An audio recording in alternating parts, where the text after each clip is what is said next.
en esa novela yo ya trabajo el tema de los dogmas y en el caso de Catedrales creo que es como que fue ya al extremo ese tema, pero Sí. ya está presente ahí, ¿no? Y esa cuestión de que alguien quiere imponer sus propios dogmas a otra persona, eso ya está presente en Elena Sabe, ¿no? Esa cuestión de que si yo tengo una religión que dice que tengo que vivir de determinada manera, quiero que todos vivan de esa manera porque para mí esa es la verdad. Y en los temas religiosos eso es muy complicado porque hay muchas religiones y todos, digamos, nos respetamos, pero no todos tenemos por qué seguir los dogmas de las otras religiones, ¿no?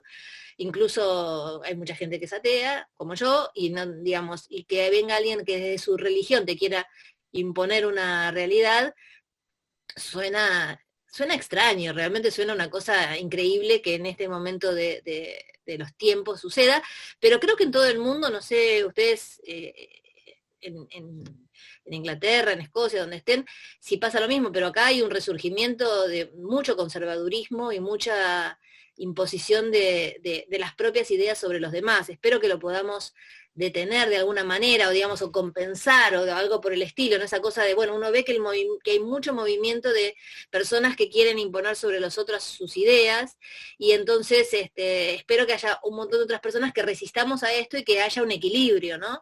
Eh, pero en Latinoamérica es muy fuerte todo este movimiento de imponer las ideas sobre los otros desde los dogmatismos religiosos, y a mí me preocupa muchísimo. Sinceramente es una de las cosas que más me preocupa, eh, y no se está viendo tampoco que cambie mucho. Es más, cada vez más hay en la política personas que llegan a la política esgrimiendo su carácter, su cualidades religiosas, ¿no? Yo soy de tal partido político y de tal creencia religiosa y vótenme porque tal cosa relacionada con la religión, ¿no?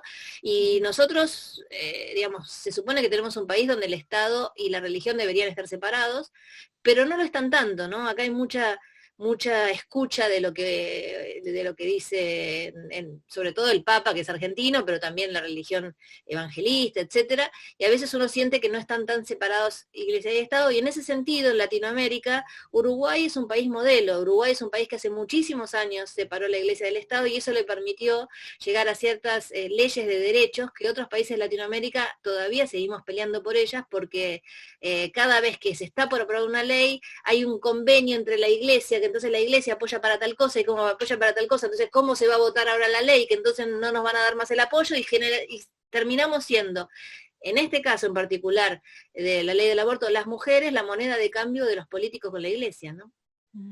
Sí.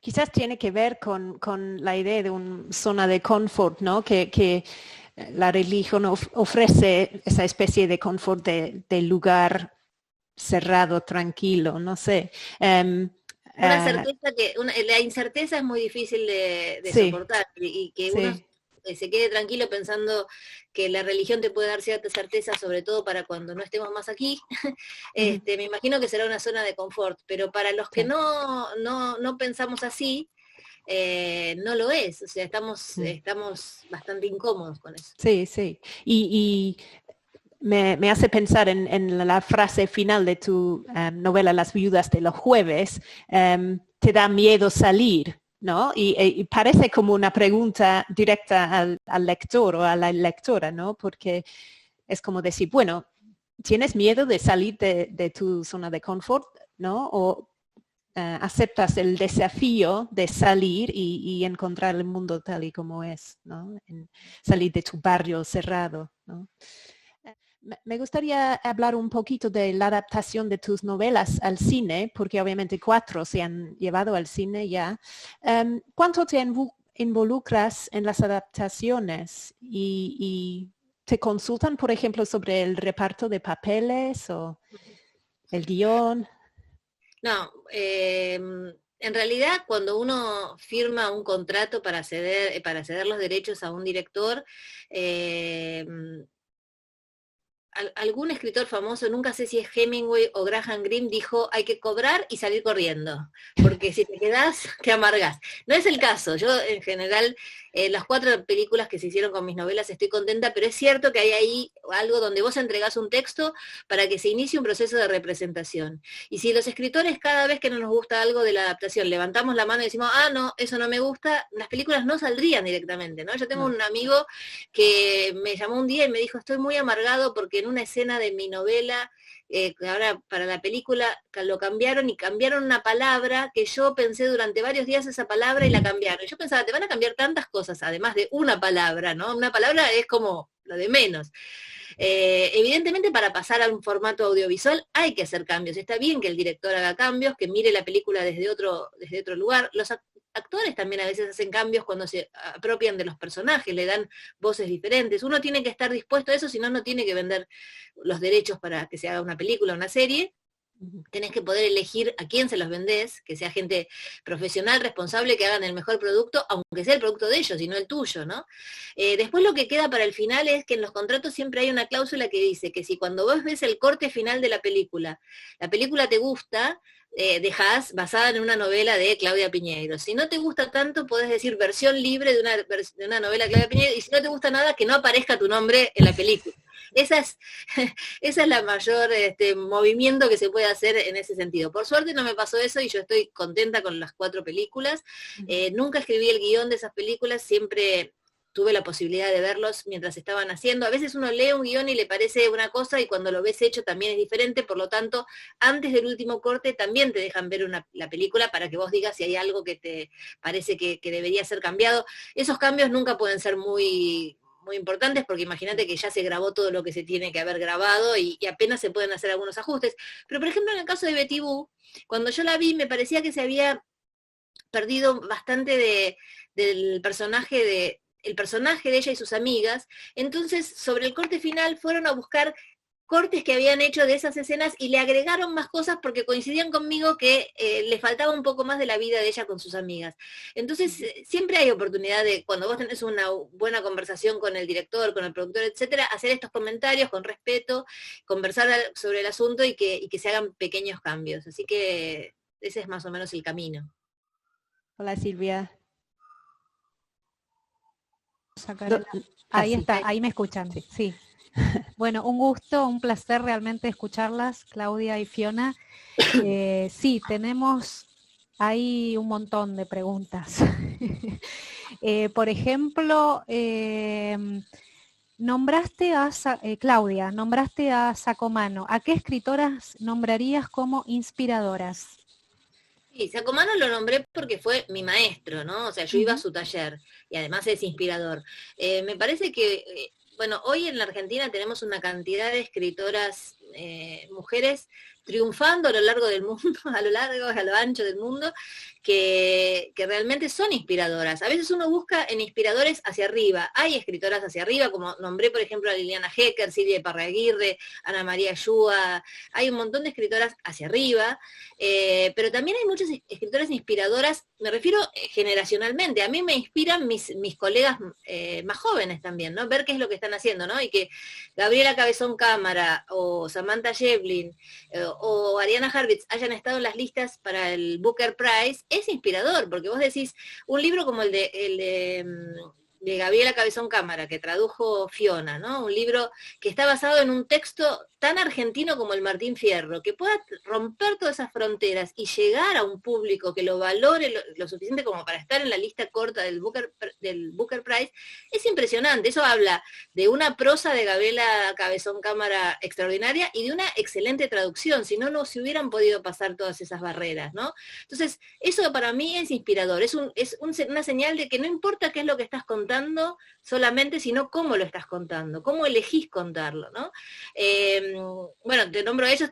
Después, por ejemplo, Mariana Enríquez es una gran escritora argentina que acaba de ganar el premio de la crítica en España, que escribe género de terror, que es un género que a veces parece alejado de las mujeres, ¿no? A mí una vez me vino a entrevistar a alguien de Europa, que no me acuerdo si era de Alemania, que venía a hacer un video sobre género policial a Latinoamérica y entrevistaba a todos hombres y a mí, Y me preguntaba, ¿no te sentís muy rara escribiendo sobre sangre y muertes? Y le digo, ¿y vos por qué pensás que solo los hombres pueden hacer ficción, imaginarse cómo se mata a una persona o cómo, no sé, cómo se descubre un asesinato?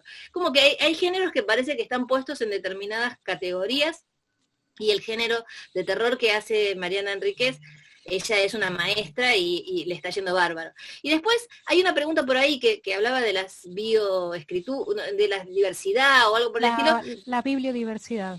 Claro, también hay una escritora que se llama Camila Sosa Villada, que le está yendo espectacular en todo el mundo, además de la Argentina, muy reconocida, que es una escritora que escribe sobre el mundo trans, su libro Las Malas, que lo editó Tusquets, está siendo leído en muchas partes del mundo con muy buenas críticas. La verdad que es un libro precioso, durísimo y bello, ¿no? En la contratapa dice algo así como que tiene toda la furia y toda la fiesta de las trans, y la verdad que además de todo, ella es una escritora extraordinaria, porque si no pasara eso, si solamente estuviera contando esa historia, pero ella no fuera una gran escritora, a lo mejor no hubiera llegado a los lugares donde está llegando ese libro, ¿no? Hay una pregunta que se refiere a las traducciones. Y justamente Fiona comentaba que el año próximo se va a estar traduciendo uno de tus libros. Por ejemplo, ¿se pierde o se gana dejando refranes o títulos en el idioma original en vez de traducirlos, pero explicándolos? Yo creo que eso es la magia del traductor. Yo tengo varias experiencias, no sé, quizás Fiona tendrá las propias, ¿no? Pero por ejemplo, te voy a decir un refrán. En Las Viudas de los Jueves se tradujo a varios idiomas, ¿no? Y un día me escribe la traductora holandesa para hacerme una pregunta que a mí me hizo pensar, ¿qué habrán hecho los otros traductores con esta pregunta que me está haciendo esta mujer? Y la pregunta era la siguiente.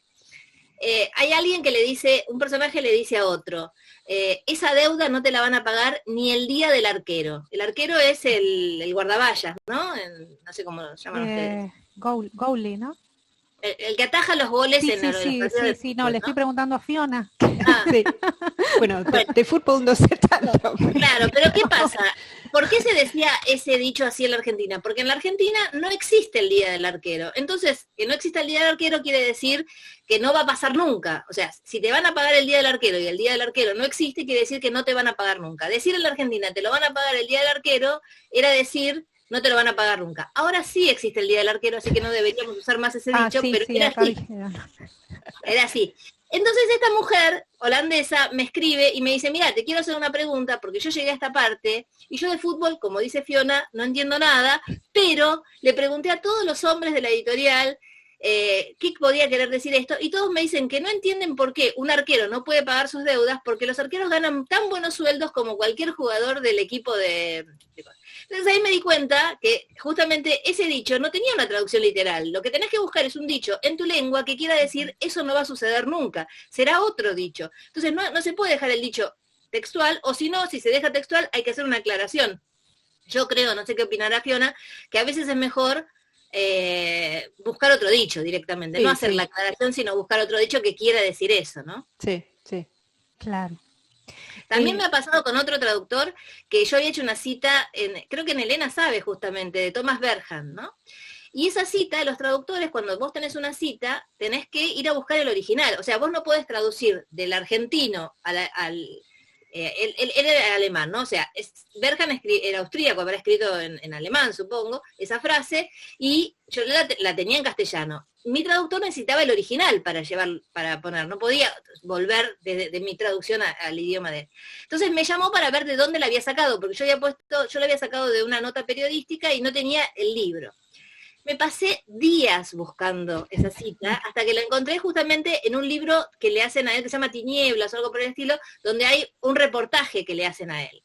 Y encontré la frase, y se la pasé. Y me dice, mira, te agradezco mucho, porque lo que nos pasa generalmente es que cuando hago esta pregunta, el escritor me contesta, saca la cita, porque buscarla después es tan difícil que a veces complica, ¿no? Esta cosa de, yo tuve días de obsesiva buscando la cita hasta que la encontré, pero a veces es más fácil decir, saca la cita y a otra cosa, ¿no? Claudia, ¿cómo viviste estos meses de pandemia? ¿Encontraste más espacio para la escritura o la lectura? Y lo voy a unir con otra pregunta que vi por ahí, si estás escribiendo algo nuevo.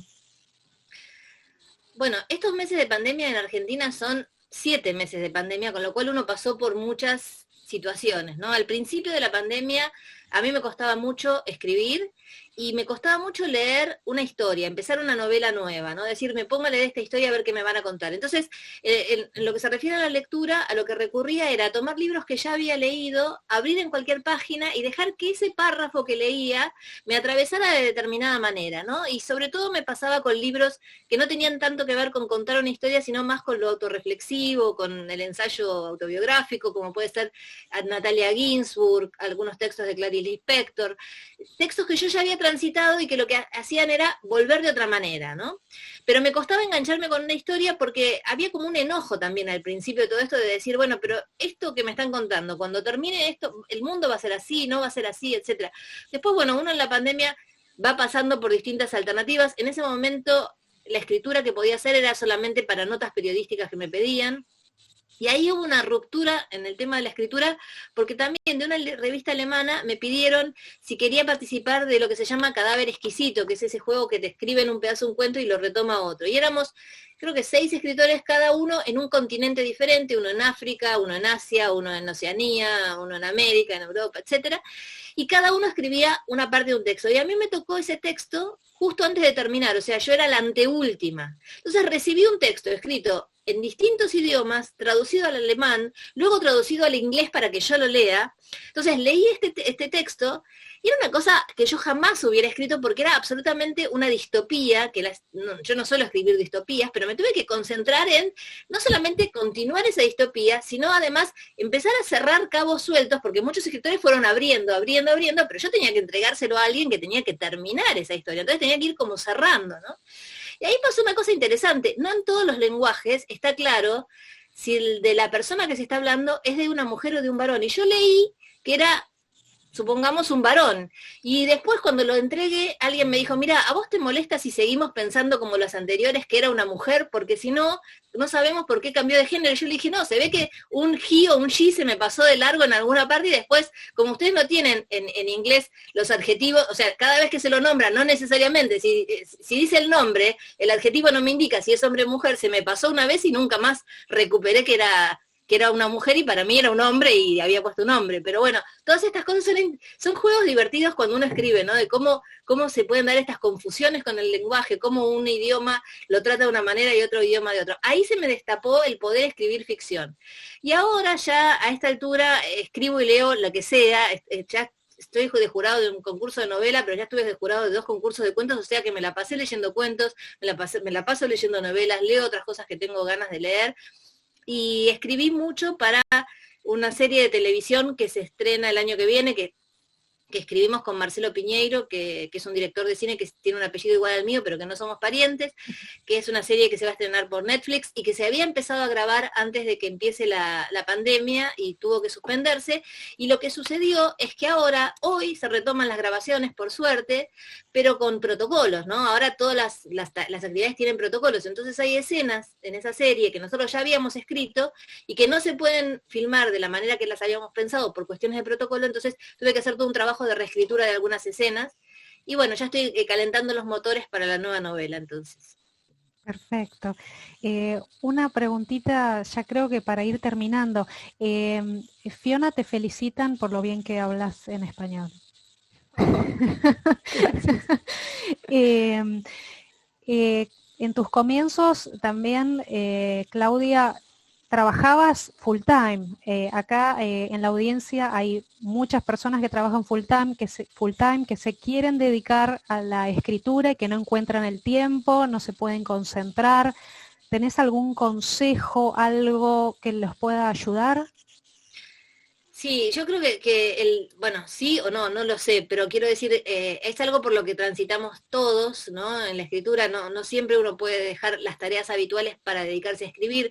Yo, a pesar de ser escritora y dedicarme la mayor parte del tiempo a cuestiones relacionadas con la escritura, también tengo que hacer cosas que tienen que ver con trabajos para facturar, ¿no? Para obtener un ingreso, porque uno escribe una novela y hasta dentro de 3 años no escribís otra novela a lo mejor, y esos derechos de autor no te alcanzan para vivir los 3 años entre una novela y la otra. Entonces permanentemente los escritores estamos haciendo otras tareas que pueden ser dar clases, escribir textos para publicaciones o lo que cada uno pueda hacer.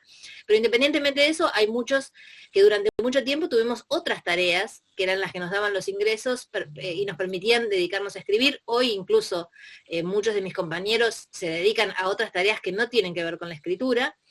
Y yo creo que ahí hay una frase que usa Daniel Pennac, que es un escritor francés, que él lo aplica para la lectura, pero yo digo que también es para la escritura. Él dice, en un libro que tiene que se llama Como una novela, que habla de los derechos del lector y que habla de la lectura, dice que hay mucha gente que se queja de que no tengo tiempo para leer, ¿no?